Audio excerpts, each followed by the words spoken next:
ಎರಡನೆಯ ಶ್ಲೋಕ. ಗಜಾನನಂ ಭೂತಗಣಾದಿಸೇವಿತಂ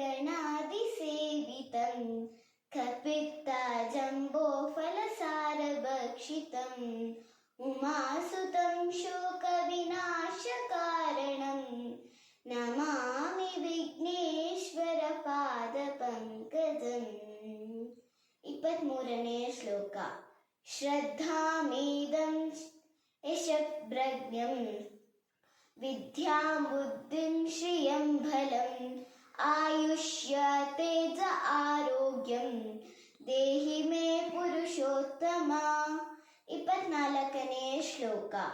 ಅಸತೋಮ ಸದ್ಗಮಯ ತಮಸೋಮ ಜ್ಯೋತಿರ್ಗಮಯ ಮೃತ್ಯೋರ್ಮ ಅಮೃತಂ ಗಮಯ. ಓಂ ಶಾಂತಿ ಶಾಂತಿ ಶಾಂತಿ. ಧನ್ಯವಾದಗಳು.